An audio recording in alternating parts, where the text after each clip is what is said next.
welcome to the Texas Values Report. This is Jonathan Saenz, president of Texas Values. Great to be with you on another glorious week of the state of Texas. This is the second week of early voting. You're running out of time, and I'm not kidding, okay? Really, you're running out of time. All right, you only got a couple of days left, and now I'm preaching this, and I haven't voted yet, okay? And that's because I'm waiting on my son so we can go vote together. He's going to be voting for his first time in any election. It just so happens that first election where he has an opportunity to do that is the presidential election, and on down the ballot, one of the most important elections of our lifetime, of most recent history, if you will.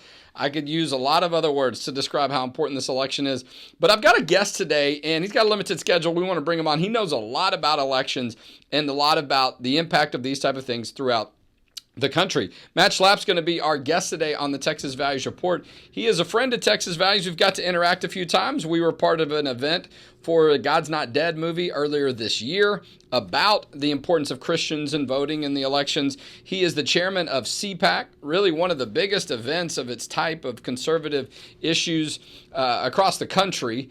We've had the pleasure of being a part of one of those events 2 years ago, and also he is the leader of the American Conservative Union. You may have heard of his wife, Meredith. She also served in senior position for President Trump in that team and administration. Matt, welcome to the Texas Values Report. Great to be with you, Jonathan, and excuse the fact that I am navigating the treacherous waters of the swamp because I have a television hit I'm trying to get to. Well, we do not want to get in between you and a wonderful appearance, and I'm sure they'll, not that you need any touch-ups, but, I'm sure they'll put a little shine on you, too, before you get on the air. But I appreciate you making time for us because, look, it's a busy time of year, not just you, but all of us, right? But certainly for yourself. I mean, and I don't take this the wrong way. You've got a lot of visibility, right? A lot of people know who you are. A lot of people care what you have to say about these issues. And so you have a great opportunity to really get good information out there, be of encouragement, and remind people how important this election is, and really inspire people to sprint through the finish line, if you will. And so I'm glad to spend some time with you. I want to, if you would mind, just for our listeners, our viewers, if you will, as well, since we're on Facebook, as we're broadcasting this, tell us the connection of American Conservative Union and CPAC, and you describe it. I think I know how to accurately describe those two entities. One's an event, one's an organization. But you break it down for us so people understand how those two are connected. Well, we've made it simple for everything. We just call it all CPAC now. Got it. Thank you. See, another good reason I asked that question. Yeah. I'm a simple man, Jonathan. It's like people were like, I don't get this, I don't get that. So we've uncomplicated it. We were a great organization established in 1964 by William F. Buckley and others, and in the 70s they created CPAC, which is a phenomenon, and CPAC, ACU kind of became CPAC. So we decided just to call it CPAC, and we're around and kicking 365 days of the year. We have tons of great projects. We're the ones who score 8,000 legislators, including everyone in the Texas state capitol and everyone Texas sends to Washington. We just rated your Governor Abbott, who got a very fine score from us in our scoring process. We have CPACs all over the globe. We have a center to combat human trafficking. We have a new center we'll be establishing next year to fight anti-Semitism here and around the world. We're kind of a nonstop motion machine, and right now it's all about this most important of elections. We're doing ballot box monitoring around these key states, and I'll make some news with you. We just filed a complaint in the state of Wisconsin where we have uncovered what could be illegal ballot harvesting, and we're letting the authorities look at our evidence. But it's very important that the rest of these states do what Texas has done and clean up their rolls and get the illegals off the rolls. Otherwise, we could have another coup. Yeah, look, you could. I mean, they're mailing voter registration cards to people. It's like a cemetery or not even a residence. I mean, it's just some of the stuff is just Unbelievable. I mean, we can certainly do better than that. But a part of that is saying we're serious about these things. It's not a joke. It's not a, well, that's Yep. not that big of a deal. It absolutely is. There are people trying to get into this country every day, many by illegal means, because of how special America is, how exceptional it is. And so the ability not only to be an American citizen, but also what comes along with that typically is the ability to be able to vote. You think about other countries where they'll never probably have the ability as a regular citizen to vote. And so it's precious, right? And so we should treat it with that level of seriousness. And I mentioned about CPAC because, in my mind, it's an event and it's like the standard, right? But it's become a movement, right? And people think about CPAC and, it just rolls off your tongue. Okay, I know what that is. And, so tell us, is there plans to have a CPAC event in Texas soon? We had some spectacular CPACs in the Dallas-Fort Worth area, and we will be coming back to that region because I'm kind of tired of Washington, D.C. We're going to have a CPAC in Washington, D.C. in February. It's going to be spectacular because it's going to be a huge celebration of Trump's victory and the victory of people like Ted Cruz and others who we need in this city. Because, it's our capital too, Jonathan. We can't cede it. Yeah. We can cede other cities, but you can't cede your nation's capital. But that doesn't mean we always have to have CPAC here. And so we'll be heading back to Dallas soon. We'll be heading back to Florida. It's nice to have a CPAC in a place where you don't have to worry about being arrested. Yeah, no, there's no doubt about it. And look, you're right about this is, you think about Washington, D.C., as many concerns as we have and criticisms, if you will, about what happens or doesn't actually happen in Washington, a lack of action. That's still our part, one of the most important parts of our country, and all the buildings and the people that are in power and the different offices. I'll tell you, when President Trump was in office, I stood outside the Oval Office. Okay, you probably know Steve Munisteri. He was a senior advisor for President Trump at Great the time. Guy. He has strong connections to Texas, and so he invited us up, and I took a tour with members of our board. And I'm standing outside the Oval Office, and I just got to look in. And I just couldn't believe it. It's like when you're in the Holy Land, right? You're like, this is a place that really exists, and it just, it's striking. And so there's no other place, there's no other building, there's no other White House. It's really the pinnacle, and it's, unmatched, but that comes with it a lot of responsibility. And I know you care, right, about how people vote, giving them some tools. You've got a great tool out there, the CPAC 2024 Nationwide Voter Guide. Tell us about this new resource and tool that you guys put together. Well, we've always done these ratings of congressmen, senators, state representatives, and now governors. And we talk about all these issues. We advocate for all these issues. We used to call ourselves Reagan conservatives. That hasn't changed at all. But, politics sure has changed. You have all these new issues, or more fundamental issues, I might say. It's now about just kind of basic freedoms, freedom of speech, freedom to have free and fair elections, freedom to raise your own kids. So we're trying to make it easier for voters who are awfully busy and polluted with a lot of fake news to just go to our website. You can see the ratings of the Congress people that are on the ballot. Most of them are awfully disappointing. Some of them are all-stars. Texas is so lucky because you have so many of the best. And even at the state level, I watched what the members did with Ken Paxton's fake impeachment, and they came together and overturned a bunch of fake news, and we were very involved in that. And then you have all these referendums like we have in Florida, this referendum that would make abortion legal through 9 months of pregnancy with no restrictions, no regulations. The Democrats are so smooth in how they lie. They don't just lie. They use all these words that make it sound like they're trying to be moderate on questions like abortion. But what they're really for is what Tim Walz did in Minnesota. They're for unregulated abortion through 9 months. Therefore, post-birth abortion, if an abortion is quote-unquote botched and the baby, thank God, lives, they then think you can kill that baby. And that's true in state law and in several states, sadly, tragically, satanically. And so we're trying to decode these things so people can quickly understand what side they're on. I actually don't think politics is very complicated these days. I think it's really simple. I think it comes down to very simple things. And the media that lies is trying to make it seem like woke Marxism is okay and tolerant and nice and helpful. course, we know it's never worked anywhere for anyone at any time except for the people that get to administer it.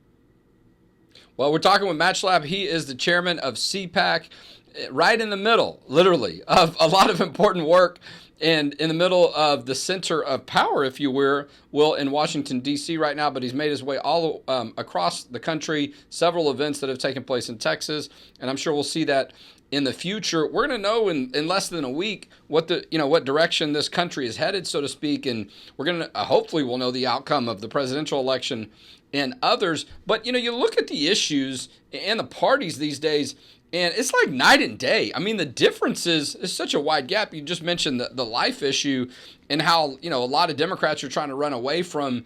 Now that people are aware of such extreme positions, you've got people like Colin Allred here in Texas that would support taxpayer dollars being used for so-called gender transition surgeries for people in the military. And I mean, the difference between the candidates, I think, should probably be easy for a lot of voters, but sometimes people don't know that, right? So you get the Voters Guide, the CPAC 2024 Nationwide Voter Guide.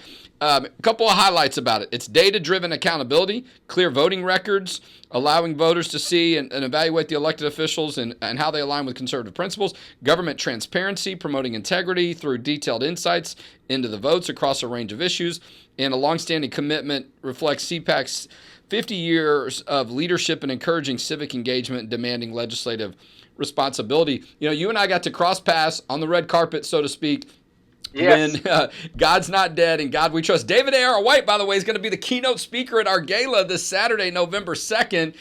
Excited about having him there and that connection, because that message of that movie, wow, the timing, incredible, about Christians and elections.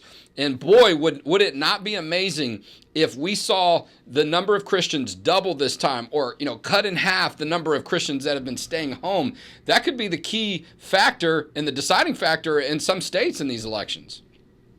Think about Ted Cruz. You have one of the best senators that we've ever elected to the United States Senate. I've known him forever. We actually worked in campaigns before he was elected to the Senate. And it's not just, people always talk about these voters that go back and forth in the middle. Sometimes they want to vote for the Democrat. Sometimes they want to vote for the Republican.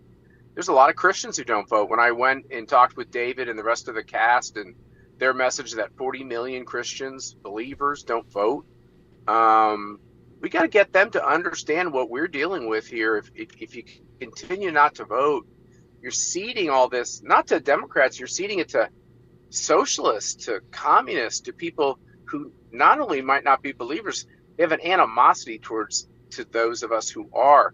Joe Biden called us garbage. Hillary Clinton called us deplorables.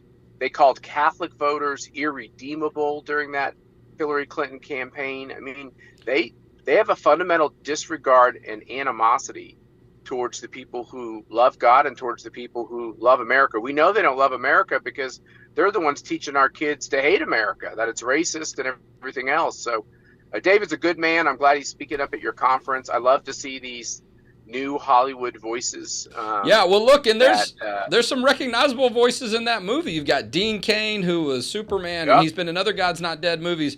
You've got people like Scott Baio. You've got Isaiah Washington, who, by the way, is from Houston, Texas. He and I got to know each other a little bit at that red carpet event, that are making, these appearances in these faith-based movies. And even on social media, you've got young ladies like Riley Gaines, who has just been a force of nature. I mean, she's incredible. And I know she's young, so she's probably got more energy than you and I do. But we gave her her first. We gave her her first speech at CPAC a few years ago. You did. And as a matter of fact, I need to give you credit, right? That's how I met her. We had a booth at CPAC, and I had no idea who she was. We were working on the Save Women's Sports issue. She sat down and did a little interview with us like this, and she started telling the story about how she was forced to compete against this guy and how she was forced to share a locker room, and the guy stripped down naked. And I'm like, oh my gosh, did we record that? Did y'all get did she just say that? And so you're absolutely right. You provided a fantastic platform for her to get her message out, and now she's just multiplied that so much. All right, we're going to let Matt go in a minute because he's got another engagement and responsibility. I got to find a parking spot in D.C., which is overpopulated with crazy communists, so it's a big issue. Yeah, good luck with that. We'll be praying for you. But check out CPAC's 2024 Nationwide Voter Guide. We'll put a link to that. And, check out the CPAC's website to find out some of the work they're doing. Yes. And Matt Schlapp has been our guest today on the Texas Values Report. Thanks, Matt. Go elect Ted Cruz, Texas. Okay, so this is the life some of us lead sometimes, all right? We're in our cars, we're wherever. I was doing the same thing last week when I was heading to Odessa, Texas. Okay, that's in West Texas for the rest of y'all that maybe have not been out there before. We had a fantastic city council meeting, all right? And I was so just really encouraged. Now, you might think after close to 20 years of doing this work, it's like, one victory after the other. Do they really matter that much? And, but it's like a sporting event sometimes as far as like not knowing the outcome, right? So we go into these environments, and while we have a good idea of how we'll do and, how things will turn out, there's a lot of unknowns, right? I mean, you're not sure who's going to show up, and, some wild cards, some, different unexpected circumstances. And so, I've never testified before the Odessa City Council before. So my first time to be there. I've been to the city of Odessa. We know some people there. And we had some concerned citizens that reached out to us and wanted our help on this situation and this ordinance that protects women and girls from having men and boys go into their shower rooms, locker rooms, and changing rooms by simply saying that, the definition and how we decide things is what your birth certificate says at the birth certificate nearest birth, right? So you are born and, right, you leave the hospital with a birth certificate, and that one is the one that the city's going by. That's state law, too, as far as that standard, the Safe Women's Sports Law. That's the standard that it uses, right? And the question was asked, are there going to be like police officers standing outside of bathrooms, as people are going in and out checking their ID and birth certificates? The law doesn't require that. I don't expect that to be happening, but it's just like anything. Any laws that are happening now, it empowers also the people, right, to say, hey, this is, and what it does, it makes the law really clear. They had a law on bathrooms and shower rooms and so on in Odessa before that they just amended from, I believe, 1989, because we've reached a place to where people are creating confusion. They're acting like it really doesn't matter, and I'm not really sure, and what if I say something? I'm going to get in trouble. All these different things, and what, results in people just being quiet, right? No one says anything. A guy walks in, oh my gosh, what am I going to do? What if this? What if that? What if what? What if the law is absolutely clear and the government can enforce it and you as a private citizen can enforce it with some pretty stiff penalties? And so check it out. They passed it in Odessa. We got to testify and support it 5-2. Tremendous work by the city council there in Odessa. And then, everybody was talking about it after that. There wasn't a lot of talk before. And, some of the news articles make it sound like I testified in favor of the ordinance and then it was just the other side against it. That's absolutely not true. There were several people from the local community that testified in favor of it. But, the liberal media will do that sometimes. I was just glad it got a ton of coverage. U.S. News and World Report, AP, I don't know, I lost track. Yahoo News, a bunch of them. Because apparently this all of a sudden is a big deal coming out of Odessa, Texas. And so what great leadership. We hope other cities do the same. Keller ISD has done something similar. So has Keller ISD and Carroll ISD. And we hope that some other people follow. Go to our website, txvalues.org, to see about that. We're going to be talking about that this Saturday, November 2nd. If you haven't gotten your tickets yet, you're about to run out of time, okay? Go vote and then get your tickets. And look, there's no voting. There's no early voting on Saturday, November 2nd for our Dallas Gala. Listen, we've put together a 3-course fantastic meal, okay? We spent a little bit more on the event so you could have quite the meal. And come refresh with us, right? Get recharged, right? Find another reason and hear some inspiring words from David A.R. White, a Christian filmmaker and also movie star actor from the God's Not Dead series and other movies as well. He's going to be our keynote speaker. Rafael Cruz, the father of U.S. Senator Ted Cruz, is going to deliver our opening prayer. Debbie Georgiadis, big leader up in the Dallas area with a lot of our issues. She's going to be our MC. Senator Angela Paxton's going to be there. Representative Matt Shaheen. Chloe Cole, do you know who she is? This is the young lady who was going through a so-called gender transition at 12 years old and said, I can't do this. This isn't right. This is wrong. I don't feel like this is natural. And so she stopped and detransitioned, so to speak. And look at the beautiful woman that she is now, naturally the way that God made her. I think she's 19 years old. I don't know. And maybe 20 now. She's going to come to our event and be a special guest. Dr. Eitan Heim. Eitan, I keep saying it the wrong way. I'm sorry. Dr. Heim, the whistleblower for Texas Children's Hospital. He's the doctor that told the truth about how behind the scenes Texas Children's Hospital was still engaging in gender transition surgeries and procedures while telling the media and elected officials, oh no, we stopped, right? So now the Department of Justice, Biden's Department of Justice, is trying to put him in jail. Okay, he's under a federal indictment. Hopefully he won't be in jail Saturday when we have our event. And I'm not kidding, all right? This is the kind of pressure that he's under. But he's going to be at our gala. Katrina Pearson, former Trump advisor and a leader up there in North Texas, and a number of other people that you'll recognize and I'm sure be excited to see. Go get your tickets, txvalues.org. We're about to run out of time on that event. But I'm looking forward to seeing some friends up there, some familiar faces. And look, there might be a last-minute surprise. I'm just saying you better be there if you want to hear it. The Kelly Shackelford Award we're giving out to an individual that has been one of the most loyal and courageous leaders on the Save Women Sports issue. Now, I know who you might be thinking. This person is from Texas, okay? The Kelly Shackelford Award typically only goes to someone who lives in Texas and does something substantial within that year or so on the issues of faith, family, and freedom. Kelly Shackelford is a board member of ours. He did not pass away, okay? We just named the award after him to continue the legacy and his connection with Texas values because he was the standard before I came along. I'm not saying that, I'm some kind of equivalent to him, but he was in a statewide role at one point and now works a lot on the national stage.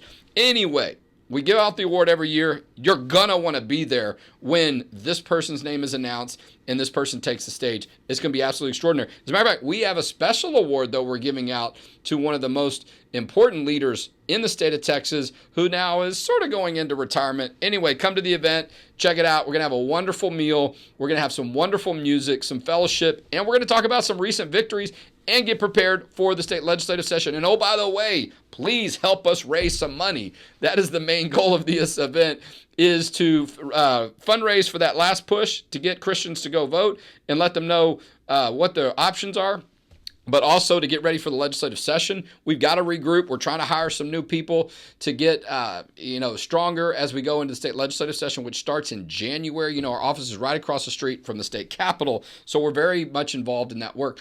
By the way, if you didn't look on our website, we've got a new project we're starting on the Title IX issue regarding what's happening in your public school and maybe in other local government settings. If you see anyone trying to enforce or suggesting they're enforcing some change in, the definition of sex and men and women's bathrooms and pronouns and all this stuff through Title IX that Biden has been pushing, we want you to know that is not current law, okay?